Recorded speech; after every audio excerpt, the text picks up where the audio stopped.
안녕하세요, 공달입니다. 제가 몇 달 전에 여성들의 진짜 사랑은 모성애와 닮아있다 라는 영상을 올렸던 적이 있어요. 근데 최근에 이제 인터넷에 이런 말들이 돌더라고요. 여자는 남자와 사랑에 빠질 때 모성애를 조심해야 된다. 그래서 오늘 주제는 여성들의 이 모성애와 같은 사랑이 과연 얼마나 위험한 것이고 얼마나 귀한 것인지에 대해서 한번 얘기해 볼까 해요. 여자는 남자와 사랑에 빠질 때 모성애를 조심해야 돼. 모성애로 남자를 사귀면 안 돼. 첫 번째로 관계의 역할이 뒤바뀌기 때문. 모성애가 강해지면 연애 관계가 연인이 아니라 엄마와 아들 같은 느낌으로 변질될 수 있어. 사랑을 주는 관계가 아니라 돌보고 챙기는 관계가 되면 둘 사이의 균형이 깨져버려. 자, 첫 번째로 주장하는 건 관계의 역할이 뒤바뀐다고 해요. 모성애가 강해지면 엄마와 아들 같은 느낌으로 변질된다. 돌보고 챙기게 되는 건 사랑이 아니라고 하죠. 근데 사실 이 얘기는 그냥 남녀를 바꾸기만 해도 똑같은 논리로 반박이 가능하거든요. 우선 남성들은 내 여자를 딸같이 돌봐주고 아껴주는 것에 대한 거부감이 없고 오히려 그걸 당연한 덕목이라고 생각해. 그리고 당연히 여자도 남자를 정말 사랑하면 그럴 수 있습니다. 나보다 조금이라도 더 나은 남자를 만나고 싶어하는 게 보편적인 여성들의 연애관인데, 남자가 아대처럼 보여 가끔은 철이 없고 막 애새끼처럼 보이는 남자에게 사랑에 빠진다는 건 내 이상형에 부합되는 남자가 지금 내 앞에 있다는 거예요. 그리고 그런 사람을 내가 실제로 만날 수 있다는 건 굉장한 행운에 가깝습니다. 그리고 원래 순수하게 사랑에 빠지는 건 위험한 거예요. 다만 이건 그 모성애가 나쁜 게 아니라 모성애를 받고 있는 남자가 훌륭한 아들이 아니라 불효자가 될 수 있다는 확률의 문제인 거죠. 자, 두 번째예요. 의존적인 남자를 만들 수 있기 때문. 처음에는 여자의 모성애가 따뜻하게 느껴질 수 있지만 시간이 지나면 남자가 스스로 해결해야 할 문제조차 여자의 도움을 기대하게 될 수 있어. 결국 여자는 부담을 느끼고 남자는 성장을 멈출 수 있어. 이건 저도 동의합니다. 사람은 원래 누구나 다 지금보다 편하게 살고 싶은 마음이 있기 때문에 그럴 수 있어요. 자, 그리고 세 번째로 여자가 지치기 때문. 모성애로 남자를 돌보고 챙기는 일에 집중하다 보면 여자는 점점 감정적으로 소모될 수 있다. 사랑이 주는 행복보다 피로감이 더 커져서 결국 관계에 회의감이 들게 된다.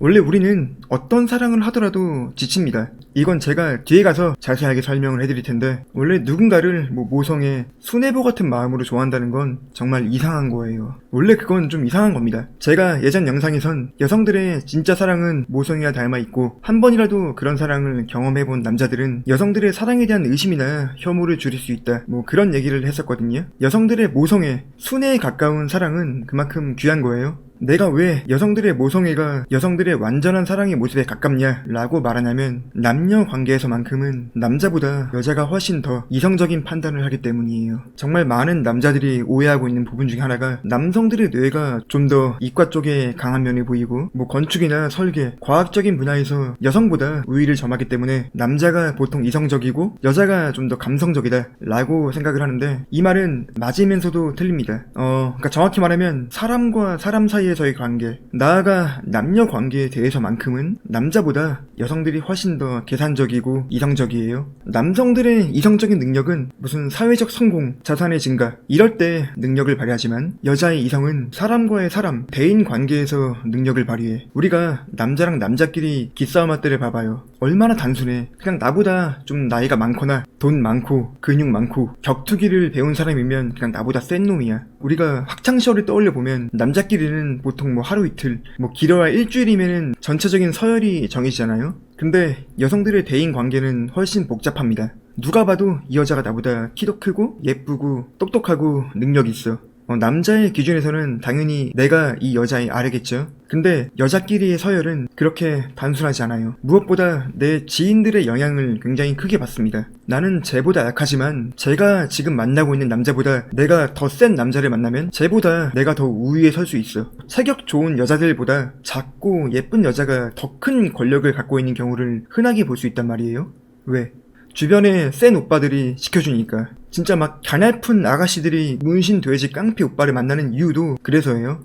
여자끼리 기싸움하는 거 봐봐요. 분명 먹이면서도 먹이는 게 아닌 것처럼 먹이잖아. 그에 반해 남자끼리의 기싸움은 단순하고 능력 있는 여자를 만나고 있다고 해도 그 남자의 서열이 올라가진 않아요. 기둥서방 기생오랍이라고 해서 오히려 더 무시받아. 그리고 애초에 그런 남자들은 별로 매력이 없어. 근데 여자들은 이렇게 사람 사이의 관계, 그 관계를 어떻게 유지하냐에 따라서 나의 서열, 곧 내 생존에 직결되는 문제이기 때문에 비즈니스가 아닌 어떤 관계적인 면, 특히 애인이 연인이나 배우자를 고르는 면에 있어선 남성들보다 여성들이 훨씬 더 계산적이고 이성적으로 발전할 수밖에 없었다는 거죠. 여성들이 막 남자에 대해서 말할 때 가장 많이 하는 말 중 하나가 나는 존경할 수 있는 남자를 만나고 싶다 라는 말이죠. 전 이 말이 굉장히 함축적인 의미를 담고 있는 말이라고 생각해요. 보통 우리가 존경이라는 말을 쓸 땐 나보다 낫다고 생각하는 사람을 향해서 쓰거든요. 그에 반해 남자들은 존경하고 싶은 여자보다 그냥 내 눈에 예뻐 보이는 여자를 좋아합니다. 그래서 나는 좀 더 남자들이 여자의 조건을 따졌으면 좋겠어. 그건 제 개인적인 바람이에요. 아무튼 이렇게 여성들은 기본적으로 하이밸류 남자를 원하지만 그런 능력 있고 모든 걸 다 갖춘 남성들에게선 모성애를 느끼기 어려워요. 그러기 위해선 뭔가 모난 부분이 있어야 된단 말이야. 그 사람의 살아온 과정 속에 있는 어떤 힘들었던 부분, 아픈 부분, 그런 디테일한 부분에선 모성애와 비슷한 감정을 느낄 수 있지만 그 과정까지 가기가 쉽지 않죠. 자, 그리고 다시 모성애로 돌아와 얘기해보면 보통의 남자들이 여성들에게 기대하는 모성애는 엄마처럼 다 해주기를 바라는 게 아니에요. 그런 건 오히려 귀찮고 싫어합니다. 그냥 나를 자유롭게 놔뒀으면 좋겠어. 그리고 요즘의 추세로 봤을 때 결혼에 대한 야망이 있는 남자라면 다 어느 정도 자기 밥벌이만큼은 하고 있다는 거예요. 요즘은 남자들의 자기 객관화, 메타인지가 너무나 잘 돼 있어. 딱 봐도 나는 결혼각이 안 나온다 싶으면 아예 결혼을 포기해. 아니, 연애조차도 포기하는 남자들이 점점 늘어나는 추세예요. 정말 예전에 일본 토식남들을 그대로 따라간다니까. 이렇게 요즘 남자들이 생각하는 결혼의 문턱, 그 허들은 굉장히 높습니다. 남자가 결혼에 대해 언급을 할 정도면 나름대로 본인 인생에 대한 설계는 어느 정도 하고 있을 거라는 얘기죠. 그럼 여자들은 자기 밥벌이도 못하면서 결혼을 고려하는 경우가 있단 말이냐? 이런 말이 아니라 그냥 남자와 여자가 사회에서 받는 대우는 다르잖아요. 세상은 능력 없는 여자보다 능력이 없는 남자에게 훨씬 더 가혹합니다. 여자가 우울하고 힘들어할 때와 남자가 우울하고 힘들어할 때 사람들의 반응은 180도 다르죠. 이미 여러 실험 결과들이 증명하고 있잖아. 다만 남자들도 정말 힘들 땐 어딘가에 좀 기대고 싶을 때가 있는데 나이 40살 먹고 엄마한테 호소할 순 없잖아. 그럴 때 배우자나 내 연인에게 힘듦을 나누고 싶을 때도 있을 수 있다는 거죠. 그런 남성적이지 못한 부분까지도 사랑해줄 수 있는 여자, 그런 여자의 마음이 어떻게 보면 그 작은 모성애 같은 마음 아닐까요?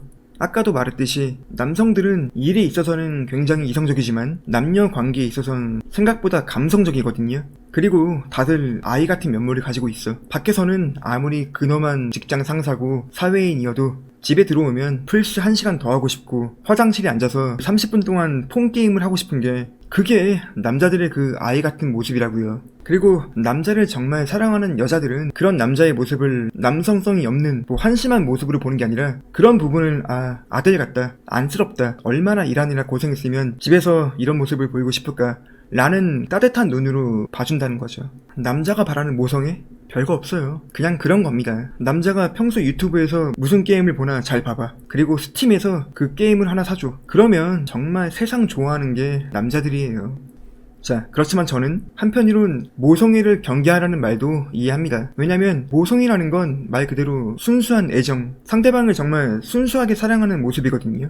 이 자체가 굉장히 이상한 거예요. 왜냐면 모든 인간은 다 이기적이거든요. 연애 유튜버들이 가장 많이 하는 말이 이런 이성을 피하고 이런 이성을 경계해라. 헤어지세요! 그런 말이잖아요. 저도 동의합니다. 남녀 간의 심리를 깊게 파보면 불편한 부분이 너무 많아. 사랑이라는 감정이 그렇게 아름답지만은 않단 말이에요. 그래서 진화심리학이나 고전 서양 철학들을 깊게 파본 사람들은 흑화하고 냉소적으로 변하는 경우가 굉장히 많잖아요. 여성들 입장에선 내가 정말 모성애에 가까운 마음으로 이 남자를 정말 좋아하고 있어. 근데 이 남자가 든든한 남편의 모습, 그리고 사랑스러운 아들의 모습, 그 두 가지 면모를 다 가지고 있으면 괜찮은데 그냥 불효자가 될 확률도 존재한다고. 무슨 아이돌이나 인터넷 스트리머를 향한 모성애와 가까운 내 팬심은 끽해봤자 그냥 몇십만원, 몇백만원 날리는 것 뿐이지만 아들 같은 마음으로 내가 정말 사랑해서 결혼한 남자가 불효자가 되면 내 인생을 완전 망칠 수도 있으니까. 여자만 그럴까? 남자는 더 심하죠. 정말 어리고 예쁜 지켜주고 싶은 여자를 만났어. 그래서 결혼을 하고 딸 같은 마음으로 보살피고 경제적으로 자립을 시켜주니까 난 이제 다 컸으니까 시집을 가겠다고 재산 분할을 해달래. 극단적인 예를 든 거지만 이런 경우가 실제로 많이 벌어지고 있단 말이에요. 그래서 이런 모성애와 비슷한 감정, 순애라는 감정이 정말 이상한 감정이라는 거예요. 그 어떤 똑똑한 사람도 이성적인 판단을 못하게 만들어. 누군가는 이 순애야말로 이상성욕이라고 하더라고요. 저도 동의합니다. 그리고 특히 문제는 이런 상대방의 숨겨진 본심, 진심이라는 건 보통 내가 상대방을 믿고 상대에게 푹 빠졌을 때, 그래서 이성적인 생각을 상실할 때, 그럴 때 나온다는 거죠. 아니, 사실 그 전부터 상대방은 계속 나에게 위험한 사람이다 라는 신호를 보냈지만 내가 상대에게 완전히 빠졌기 때문에 그 신호를 눈치 못 챈 걸 수도 있겠죠. 그러니까 우리는 모순되지만 순해, 모성애, 이런 마음으로 상대를 사랑하면서도 이성적인 끈을 놓지 않으면 안 된다는 어려운 숙제를 풀어야 된다는 거예요. 순수한 마음은 순수한 상대를 향할 때 완성되는 거지, 그렇지 않은 상대를 향할 땐 너무 큰 대가로 찾아오잖아요. 감성적이면 위험해지고 또 너무 이성적이면 사랑을 못해. 어렵죠. 이렇게 어려운 숙제이기 때문에 누군가는 포기하기도 하고 누군가는 이 정답이 없는 걸 향해 도전하기도 하는데, 그런 모습들 전부 사람의 모습이니까 그냥 그렇게 살아가야죠.